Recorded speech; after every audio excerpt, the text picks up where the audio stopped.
Hello everyone, good morning. Thank you very much for joining us for this Ensembl online training webinar. You would have seen me last week perhaps if you were with us live or if you've watched the video. My name is Ben. I'm one of the outreach officers for Ensembl, and today we're going to be looking at the Ensembl regulatory build. So we want to just think about some of the objectives of the webinar course holistically. So firstly, we want to think about what Ensembl is. We all know that Ensembl is a genome browser now, and we have been progressing through each of the different types of data that we represent in Ensembl. So over the course of the webinar series, you'd have seen information about our genes and transcripts, variation data. Last week, I talked about our comparative genomics. And as I said, this week, we're going to be looking at our regulatory build.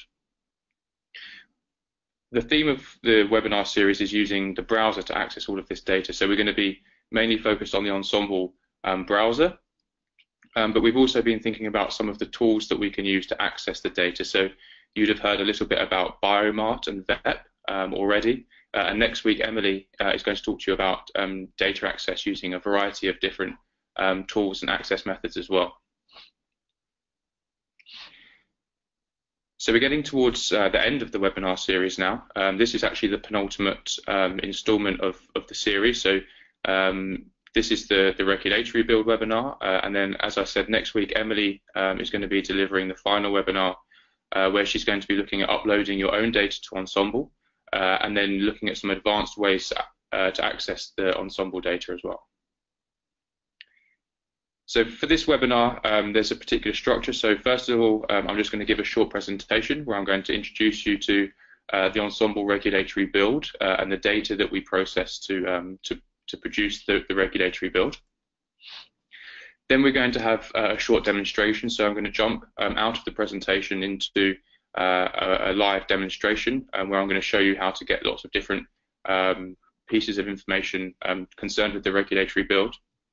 And then we do have a series of exercises on the EBI training pages. So that's something that we hope that you can use in the intervening time before next week and just be able to explore the regulatory data a bit more for yourself. So as always, Emily and Victoria are joining me in the room, and they're going to be available to answer any of the questions that you might have in the chat box. So this is an option available in the webinar software that we have.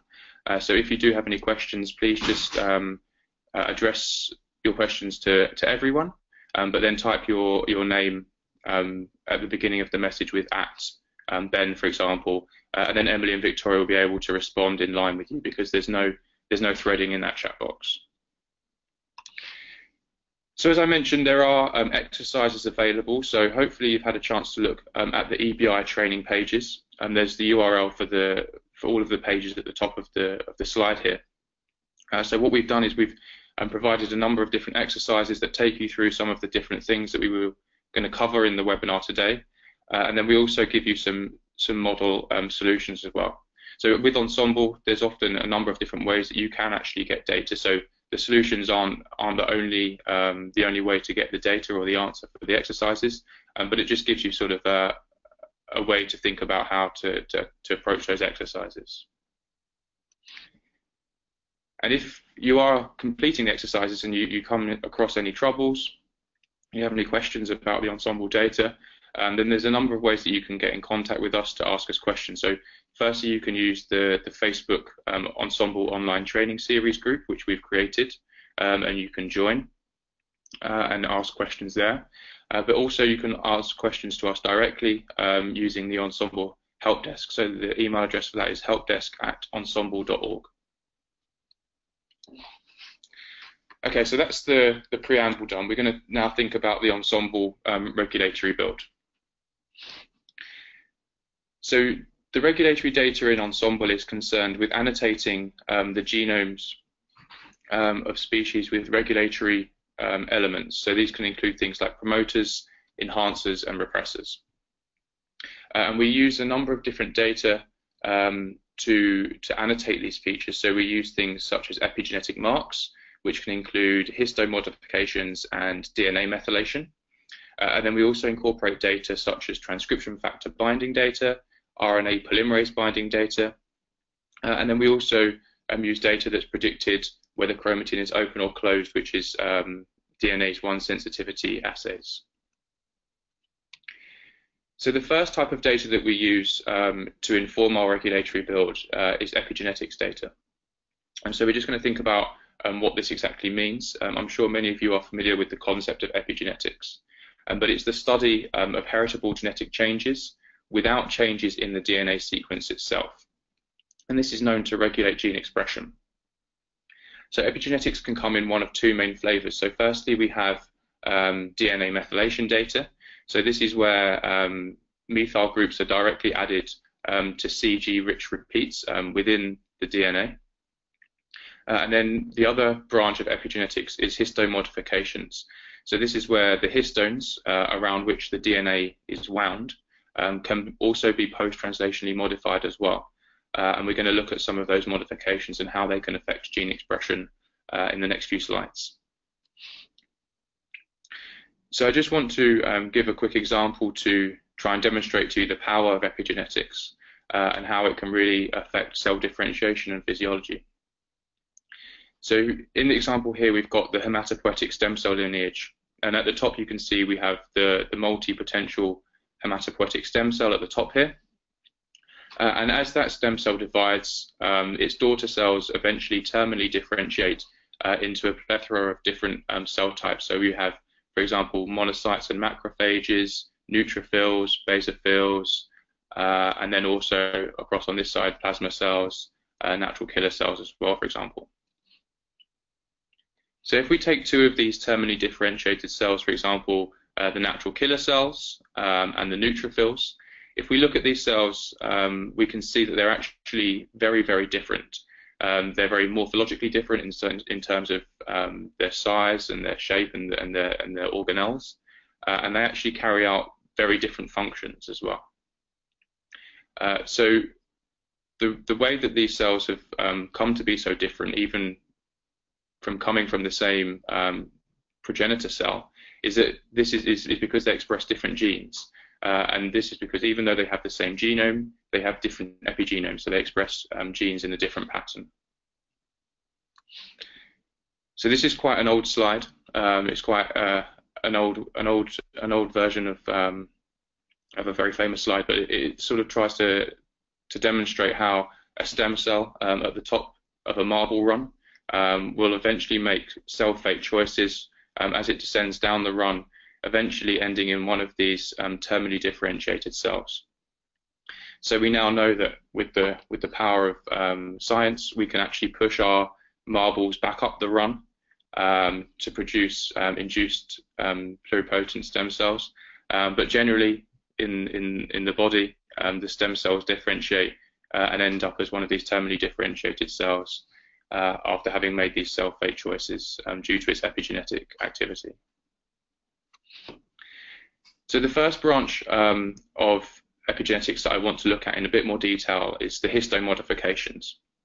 So we all know that histones are formed of 4 different dimers. So this is an octamer, and it's this protein octamer that the DNA is wound around that allows the DNA to condense and fit into the nucleus. So what we actually have is a dimer of histones H3, H4, H2B, and H2A.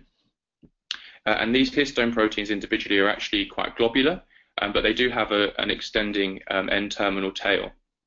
And it's these tails that extend away that can be post-translationally modified.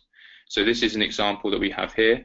If we think about histone 3, there's a number of different lysine and arginine residues, for example, along the N-terminal tail of the protein that can be post-translationally modified with methyl groups, acetyl groups, ubiquitin, sumo.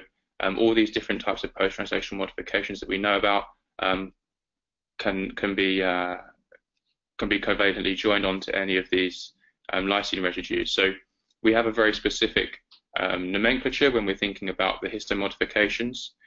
So in this example at the bottom here, we've got histone 3, lysine 36, So we've got histone 3, lysine 36, and in this case it's trimethylated Me3. And from experimental evidence, we know that the way that the histones are modified post-translationally can affect whether this is activating transcription activity or repressing transcription activity. So this is what we call the histone code. And this table is quite broad and general. It doesn't take context into account. So this is obviously just sort of a general catch-all table that tries to describe how the histone modifications are affecting transcription activity.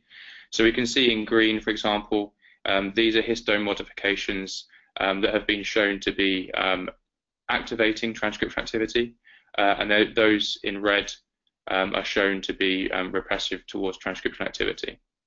Of course, context is very important, and these histone modifications can come in combinations as well. So this is always something that's important to bear in mind as well. So the next branch of epigenetics, as I mentioned, was DNA methylation. So if we take, for example, a sequence of our genome, and in red we have a gene region and an upstream flanking region in the 5' UTR region, so this is in the light blue. And if we look at this sequence in detail, we can see that there are a number of different regions within this sequence that are rich in CG. So these are the CG repeats, and we call those CPG islands. And these can be methylated selectively. Sometimes areas are methylated, sometimes the CPG islands are unmethylated. And because of the semi-conservative nature of DNA replication, we know that when the daughter strands, we know that when the strands divide to lead to the synthesis of the new daughter strands, the DNA methylation enzyme can go along on the opposite strand and replicate the methylation pattern after cell division as well. So what we have here is our CPG islands, which are methylated. And methylated CPG islands are associated with transcriptional inactivity. So these methyl groups block the binding of the transcriptional activators, for example, RNA polymerase and transcription factor bindings. Whereas the unmethylated CPG islands are associated with transcription activity. So when there's no methyl groups in the way, the transcription factors and RNA polymerase combine the DNA and lead to the activation of the transcription. So there's quite an interesting technique that's used to analyze which regions of the genome, which CPG islands, for example, are methylated, and this is called bisulfite sequencing. So what we can do is take a sample of DNA that's obviously going to be methylated in particular regions, and we treat it with bisulfite. So bisulfite converts unmethylated cytosines to uracil. So what we can see here is this C base here, for example, is converted to uracil because it wasn't protected by the methyl group, whereas these cytosines were all protected by the methyl group. So after bisulfite treatment, they remain as cytosines. Then we can sequence this DNA sequence and be able to tell which areas were methylated.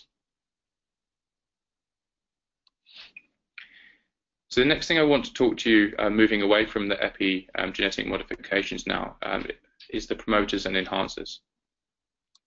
So if we think about our example from before, where we have our gene in red and the upstream flanking region in the light blue, we all know that RNA polymerase is required to bind the 5' region of the gene and transcribe our mRNA. But this isn't obviously sufficient. We know this quite well now. What's actually required is a number of different transcription factor binding events to occur prior to the mRNA recruitment, prior to the RNA polymerase recruitment, and these proteins can bind either directly to the DNA, or they can form protein-protein interactions that form the transcription factor complex, which then recruits RNA polymerase to lead to transcription activity. But even then, we know that this still might not be sufficient for transcriptional activity. In fact, what we also know is that more distally located are these regions called enhancers, and they actually also bind their own set of transcription factors. And once the enhancers and the promoters bind their own set of transcription factors, this leads to a 3D conformational remodeling of the DNA, which brings the enhancers and the promoters close together, which is then sufficient for the RNA polymerase binding and obviously then transcription. So just as a summary there, we know that transcription factor binding at the promoters and the enhancers is necessary for transcription, and it's a combination of actually epigenetic marks that affect the ability of the transcription factor binding at these sites.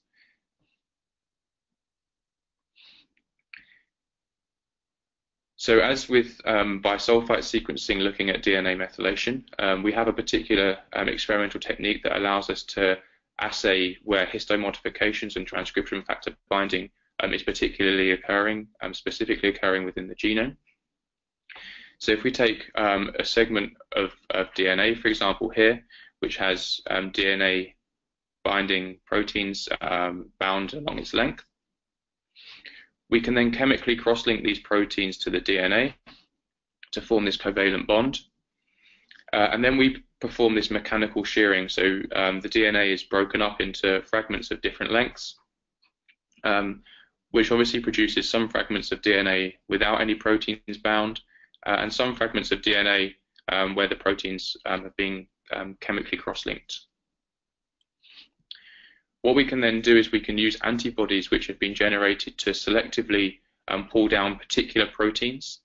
So these might be particular transcription factors, or on the other hand, they might be histones with particular modifications. So we can actually produce antibodies that selectively bind, for example, histone 3 that's been trimethylated at lysine 36, for example. So we use this antibody to selectively bind our histone modification or transcription factor of interest, and then we wash away all of the other unbound fraction, and then we can actually remove the cross-links and selectively look at the DNA that was bound to the antibody, and then sequence these fragments and align that to the genome. So we actually can really tell which regions of the genome were bound to transcription factors or were in the vicinity of a particular histone modification as well.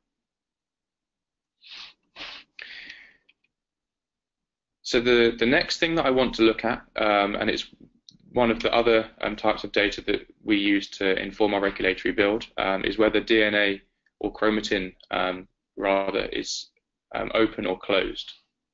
So if we remember our biology textbooks, we all know that the DNA is wound around these histones, and it sequentially compacts further down to form DNA that can fit into the nucleus.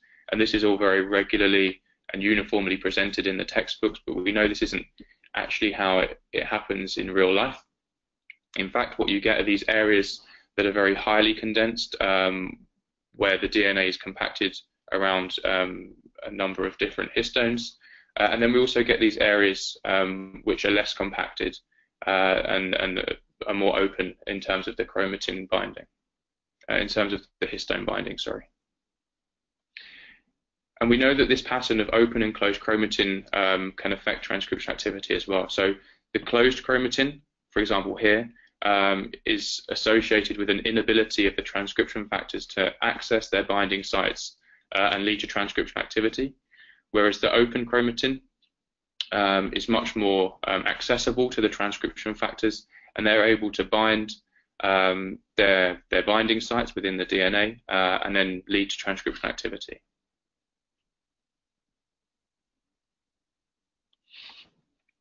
So the way that we can assess whether regions of the genome are associated with being open or closed is through an assay called DNase hypersensitivity. So what we do is we can treat the genome with an enzyme called DNase, and as we all know, enzymatic activity is dependent upon an ability for the active site of the enzyme to bind its substrate. So in this area of closed chromatin, the DNase 1 enzyme is less able to bind the DNA and digest it into smaller fragments, whereas the open chromatin, the DNase 1 enzyme is able to bind and chop up the DNA into these small fragments. So what we can do now is, because these areas of closed chromatin are going to be heavy, they're associated with proteins, we can actually purify these large heavy fragments associated with proteins away from the smaller fragments of DNA that are not associated with the histone binding. And so we can sequence these small fragments of DNA which are obviously associated with the open regions of the chromatin. And we can compare them to the reference genome and see the open and closed pattern of the chromatin. So just as a summary, we've covered a number of different methods of regulation and how we can look at them experimentally. So firstly, we thought about histone modifications and how we can look at those through ChIP-seq. And we can actually also look at the transcription factor bindings with ChIP-seq experiments as well. Then just now we've looked at the open and closed chromatin and how we can assay that with DNase 1 sensitivity assays. And actually at the very beginning we looked at the DNA methylation and how that can be assayed with bisulfite sequencing. So what Ensembl does is it takes data, all of this type of data that we've just been thinking about that's been produced by a number of different projects, and we feed this into our regulatory build, which is something that I'm going to describe to you in a moment. So we take data from a number of different sources, and these are large collaborative projects that have aimed at getting this data for a number of different cell types. So currently in Ensembl, we have a regulatory build for human and mouse. So in human, the regulatory build incorporates data from ENCODE, which was a project that studied these different regulatory data in a number of different cell lines. We also take in data from the Roadmap Epigenomics project, which again looked at getting this data from a number of different primary cells, and then the Blueprint Epigenome project, which aimed at getting this data from a number of different blood cells. For mouse, our regulatory build only incorporates data from the ENCODE project, which looked at getting the data from mouse cell lines as well.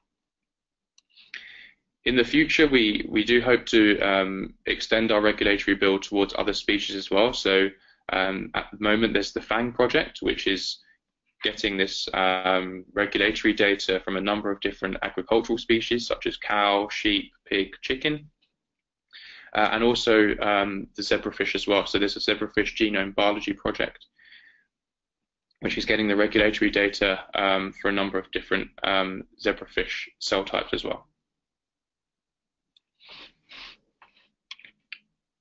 So obviously these large collaborative projects, they have looked at in total a wide array of different cell types, and the different cell types have got a number of different data associated with them in particular as well.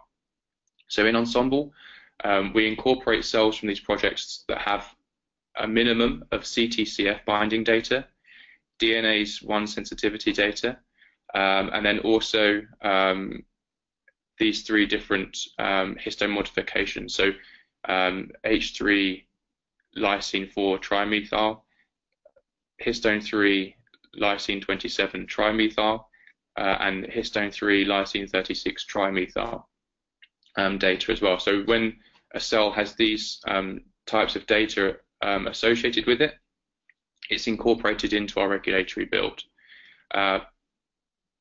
But once it's incorporated into our regulatory build, all of the data associated with that cell will be incorporated as well. But that, at a minimum, a cell must have that data to be incorporated.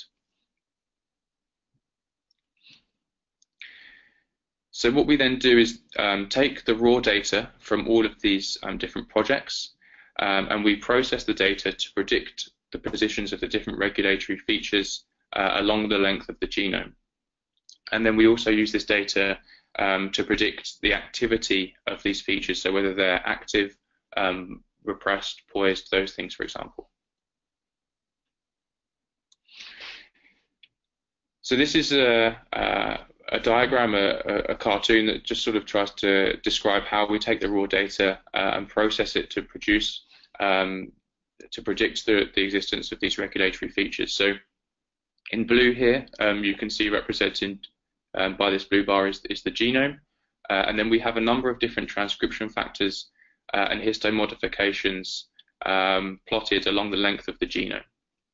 So these lines that trace along the length of the genome, these are called signals, and then these blocks which are inferred from the signals are called the peaks. So if we take one of these colors in particular, we'll take the green, which is histone modification 1. You can see that there's an area of the genome here which is particularly associated with this particular histone modification, which has led to the peak in the signal. So we infer this peak here where the signal is above a particular threshold.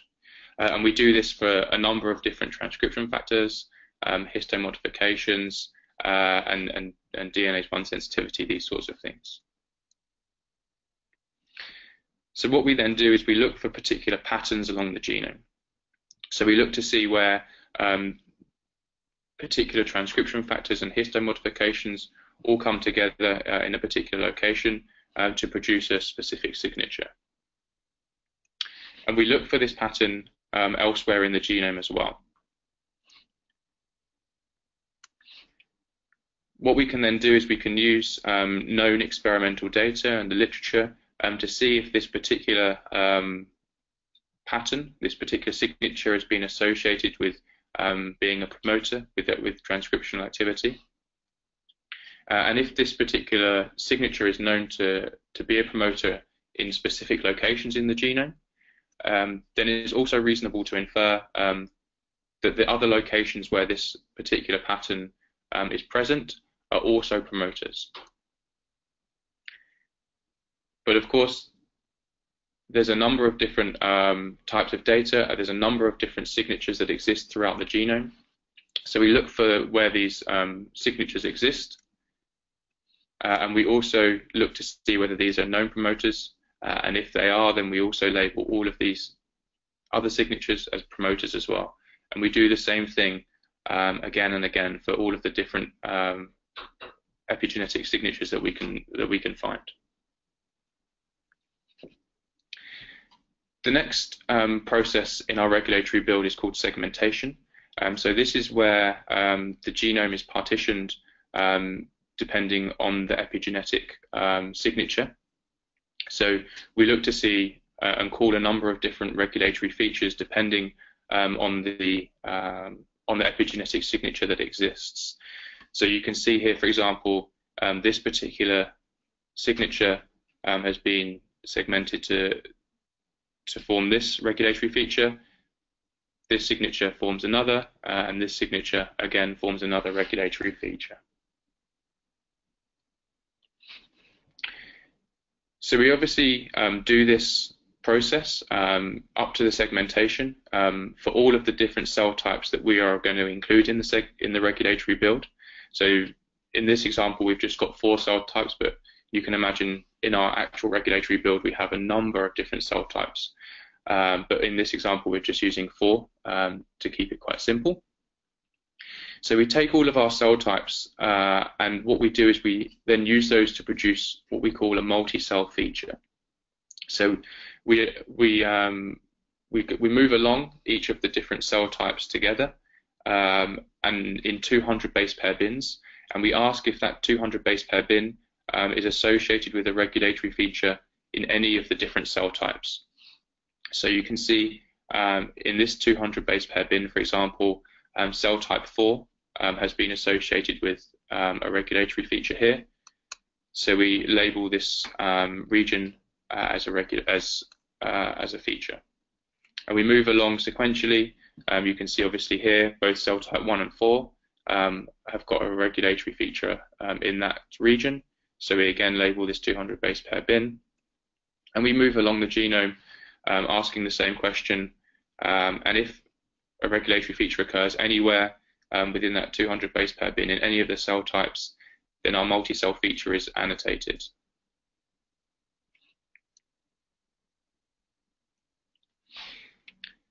So what we then do is we then look at each of the cell types individually again, and we ask to see if there was any evidence, any epigenetic experimental evidence that would lead us to think that these regulatory features are active or inactive. So as you can see here in cell type 1 and 4 for this red feature, we have evidence to suspect that this region is active, and also in 4 as well.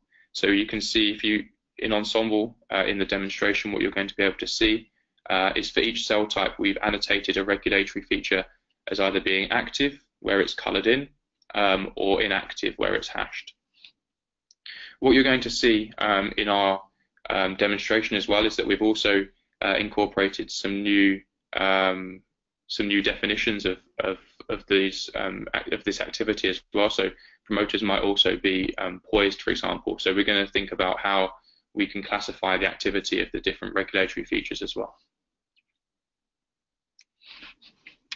So just a final message that's, I would say, quite important before we move into the demonstration is that the Ensembl regulatory build is relatively new in terms of the techniques that we use to produce and predict the regulatory features.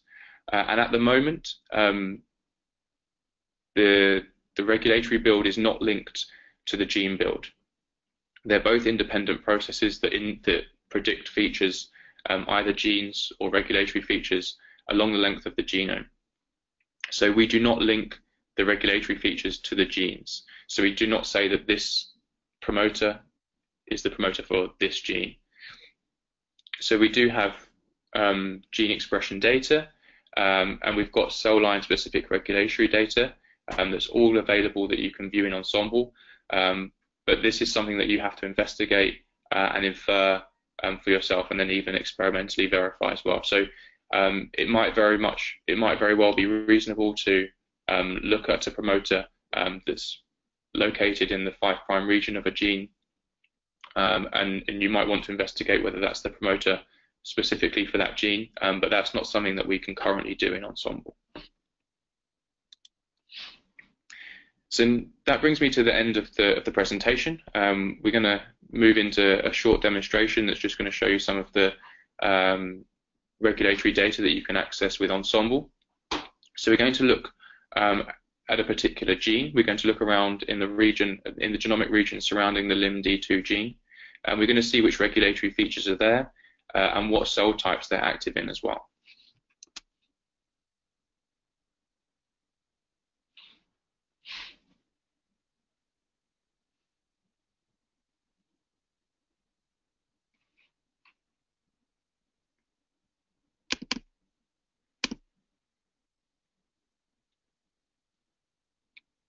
So I've just opened up a tab in my browser and I've navigated to the Ensembl homepage. So this is www.ensembl.org. Hopefully you're quite familiar with this page now. So what we're going to do is we're going to find the genomic region surrounding the LIMD2 gene. So I'm going to search for LIMD2 using the search bar at the top. And what you're going to see here now is a list of hits. So we didn't specify our species, so we've just got the human gene listed at the top. So if you were to click on this link here, it would take you to the gene tab. But what we're interested in is the genomic region surrounding that gene. So what we can do is click on the genomic coordinates. This is a hyperlink that will take us to the location tab instead.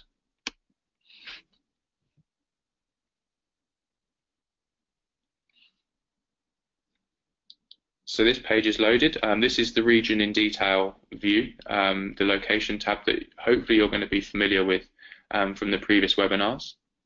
So if I scroll down,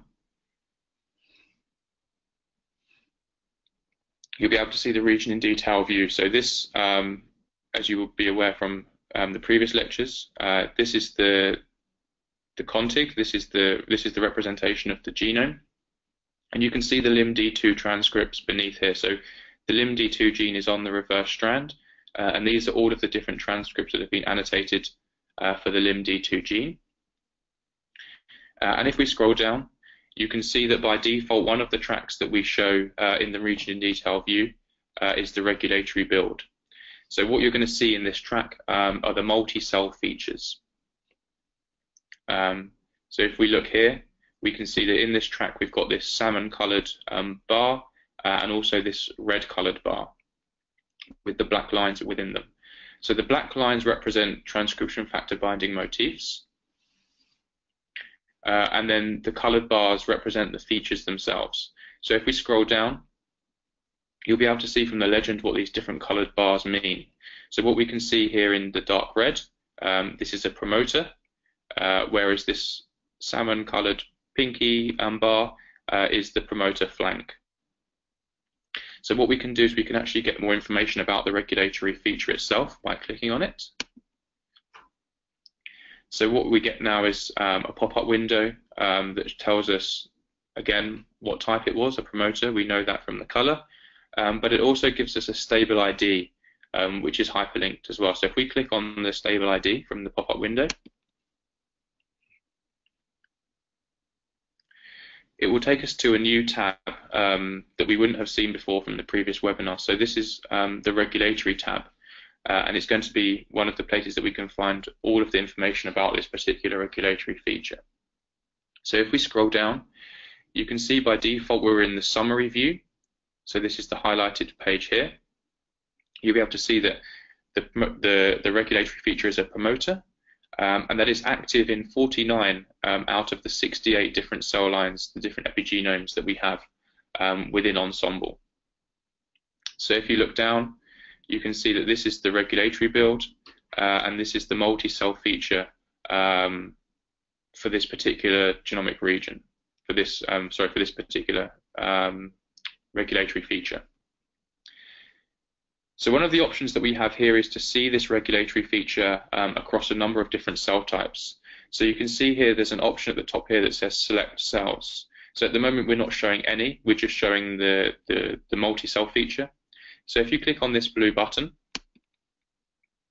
it will show you all of the different cell types that have regulatory data in Ensembl.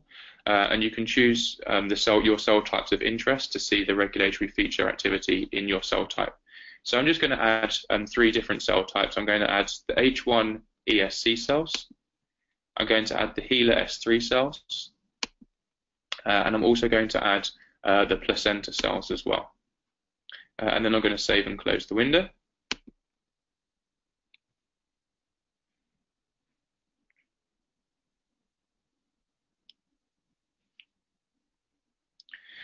So as I scroll down, what you'll be able to see is that we've now got the same regulatory feature, but it's annotated for all of our different cell types. So you can see here on the left-hand side, we've got the H1 ESC cell label, the HeLa S3 cells, the HeLa S3 cell label, and the placenta cell label as well. And you can see that our regulatory feature is actually coloured differently, and this is where we can find out information about its annotation of the activity of the feature. So in the placenta, you can see we've got the colour, the red and the salmon, which suggests that this is an active feature. So if we click here, you'll be able to see that this regulatory feature in the placenta is annotated as active, and the attributes, the different pieces of evidence that have led to its annotation as being active. And if you scroll down in the pop-up window, you can now see all of the different motifs. So these are what the black lines refer to. These are all of the different transcription factor binding motifs that are present in that regulatory feature. Looking at the other two cell types, firstly, we've got this purple one for the H1C, H1ESC cells at the top.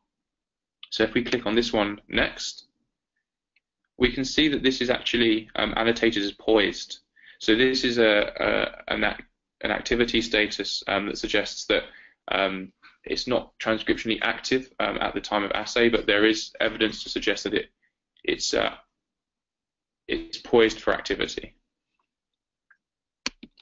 And finally, if we look at the HeLa S3 cells and we click on that regulatory feature, you can see that it's hashed.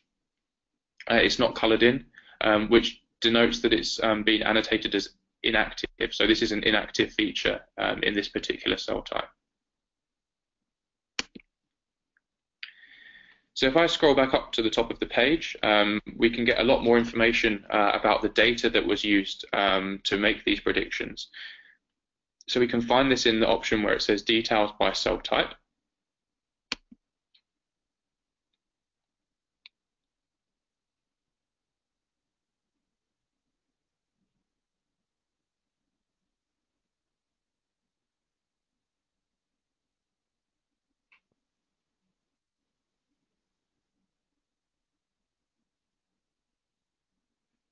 I'm just waiting for the page to load at the moment. So what you can see actually is by default here, there's a number of different cell types and pieces of evidence that we're going to be showing here. So we don't actually want to see all of the cell types. So what I'm going to do is I'm going to click on select cells, and this will bring up a window that shows us all the different cell types that we would have seen on the previous page as well. So what we can do is we can turn them all off by clicking on this green button here. So now they're all grey, and then we can selectively turn on our cell types of interest. So these were the HeLa S3 cells, the H1 ESC cells, and the placenta cells.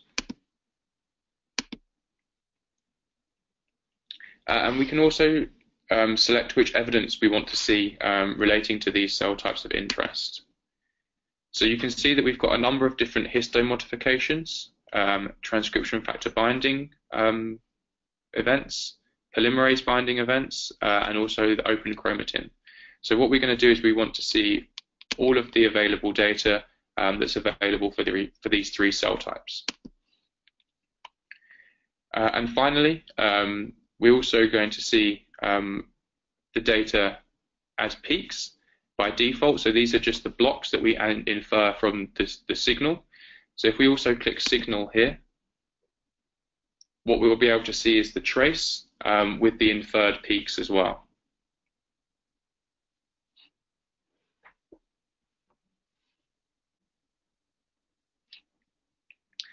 So if I scroll down, what you're going to be able to see here is all of the data that's associated with the cell types which have been grouped in the left-hand side. So you can see with the light blue annotation here, this is all the data referring to the H1 ESC cells. Here you can see in dark blue, this is all of the data associated with the HeLa S3 cells. And then at the very bottom, we've got in green all of the data associated with the placenta cells.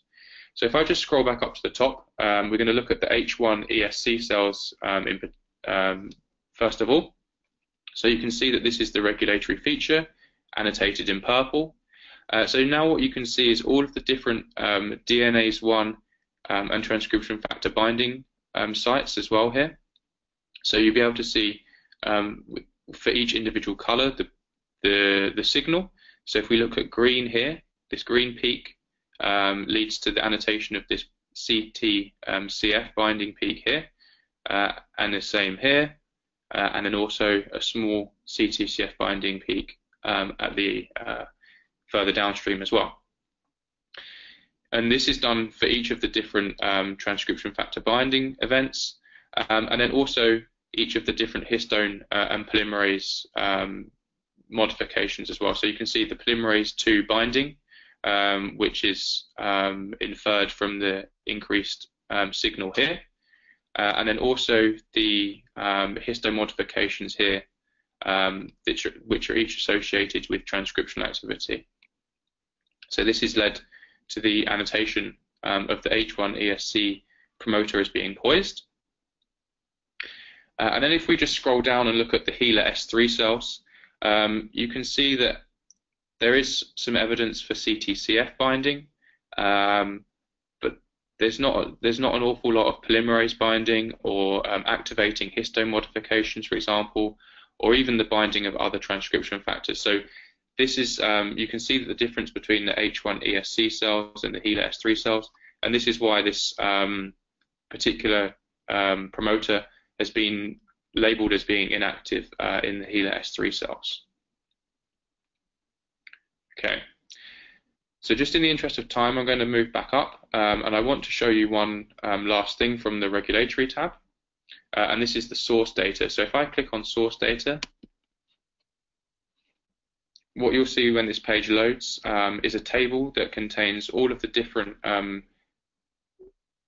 information about the sources that we retrieve the data from to inform the regulatory build. So along the y-axis of the table, for each row, you'll see the different cell types and the experimental evidence that was used for that cell type, and then also links to the project, for example, ENCODE, roadmap, or blueprint, from where those data sources were derived as well. So now this table is loaded, you can see, for example, at the very top we have the A549 cells, and you can see all of the different experimental evidence types that were assayed and included in the Ensembl regulatory build. And then you'll be able to see the source of this data as well. So you can see that the A549 cells were studied in the ENCODE project, and you can use the link here to find out more information about the ENCODE project, the experimental methods that were used for generating this data as well. Okay, so what we can also do is we can see this data in the location tab as well. So I'm just going to use the tab system at the top in the blue bar here. So I'm going to navigate back to the location tab. So what we can do now is click on configure this page. And we can see that there are a variety of different regulatory tracks that are available to us. And you can see all of the regulation tabs from the subheading on the left-hand side. So if you click on regulation, you'll be able to see that we have shown by default the regulatory build. So this track is shown. And then if we scroll down, we can see the regulatory features in all of the different cell types by activity. So what we're going to do is we're going to turn on the cell types of interest. So we're going to look at the activity in H1 ESC cells. We're going to look at the activity in HeLa S3 cells, and we're also going to look at the activity in the placenta cells as well. Okay, so what this will do is it will show us the data in terms of for the activity of these cell types. But what we can also do is we can again view the underlying data that's been used to annotate these features as existing, and then also as either active or inactive. So the first thing that we can do is click on Open Chromatin and Transcription Factor Binding Sites in the left-hand side. And what this will do is it will bring up a matrix that has lots of different options for you to select the data that you want to see. So if you haven't been on this page before, you're probably going to have lots of pop-up pieces of information over the window. So you can click on Show or Hide Tutorial just to remove those pop-up windows. So in our matrix, what you can see is along the x-axis we have all of the different cell types, and then along the y-axis we have all of the different transcription factors and open chromatin evidence as well. So obviously each of the different cell types doesn't have all of the data associated with that specifically, so these are grayed out, for example, but where the data is available but not shown, you can see that this is currently in the light blue, but also where there's the data that's being shown, that's going to be in the dark blue. So the first thing that we want to do again is turn on our cell types of interest. So we want to turn on a track for the H1 ESC cells. and we want to select that as both. We also want to do this for the HeLa S3 cells. So we can click on the box and click both. So we can either choose peaks, signals, or both. And I'm not going to turn on the placenta cell data just for the time being. So what I can then do is I can look down for this particular cell type, the H1 ESC cells, and I can click on these boxes individually to turn them on. But alternatively, I can hover over the name, and in this translucent box, you can see that I can add all of this data to view. So if I scroll down, you can see that all of these boxes are now selected, and I'll do the same for HeLa cells. And then if I move across and click on histones and polymerases from the left-hand side menu, I can do the exact same thing as well. So we've got all of our cell types, and I'm going to turn on the H1 ESC cells as both, and the HeLa S3 cells as both. And I'm going to select all of the H1 ESC cell data and all of the HeLa S3 cell data as well. So you can see that the data is now on for all of the H1 ESC and HeLa S3 cell data. So what I can do now is save and close this window.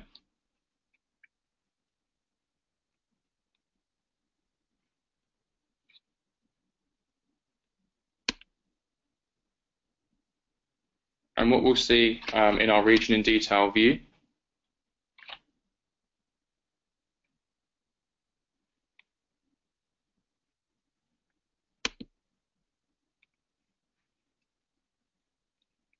when I scroll further down is a number of tracks that have information about these particular cell types, their peaks and their signals in this particular genomic location surrounding the LIMD2 gene. So you can see here, this is the regulatory build. This is the multi-cell feature that was shown by default. And then in the light blue here, you can see all of the data relating to the H1 ESC cells. So we've got our poised promoter here, and all of the peaks for the different transcription factors here. So you've got the GABP binding, RAD21 binding, and USF1 binding here, which has been inferred by these signals, the increased signal intensity. And then the same for histones and polymerases. So this is going to be the exact same data that we would have seen in the regulatory tab, but now we can move up and down the genome in the region view. And then if we look down, you can see this is the HeLa S3 cells. So this data is all annotated with the dark blue track color. And you can see again, we've just got the one peak of CTCF binding that's inferred from the increased intensity of the signal here. Okay, so that actually brings me to the end of the demonstration now. I'm going to jump back into the presentation, and I'm just going to wrap up some of the last things before I let you all go. So the webinar course is going to finish next week. Emily is going to be presenting to you some information about how to upload your own data to Ensembl and some advanced methods for data access. So that's going to be this time next week on the 18th of May. Then there's also some exercises for you to do on the EBI training pages with the answers that are available for you as well. And if you do need help with those exercises, then please feel free to contact us on helpdesk@ensembl.org or using the Facebook Ensembl Online Training Series pages on Facebook. And if you do want to find out some more information, maybe perhaps read the documentation, and then you can do that using the documentation pages on Ensembl, or you can use the EBI training pages to further your learning about Ensembl, as well as using our YouTube channel or Youku if you're in China, or again using the mailing lists such as helpdesk@ensembl.org as well. If you want to find information and keep up to date about all of the things that are happening with Ensembl, then you can follow us on Facebook, Twitter, or on the blog, ensembl.info. Or you can also, if you do use the Ensembl resources, then please do cite us. It will help us to understand who's using Ensembl and what for. So we have our general Ensembl paper, but we do also have regulation-specific publications as well that describe our regulatory build. And then just to finish off, you would have seen this slide a few times before, but this is all of the people that work in Ensembl and make the Ensembl project possible and present all of the data ready for you guys to use. And then this is just to acknowledge all of the funders who provide us with the resources and the money that help us make Ensembl possible and free and open and accessible for you guys as well. So thank you very much for joining us. That's the end of the webinar for today.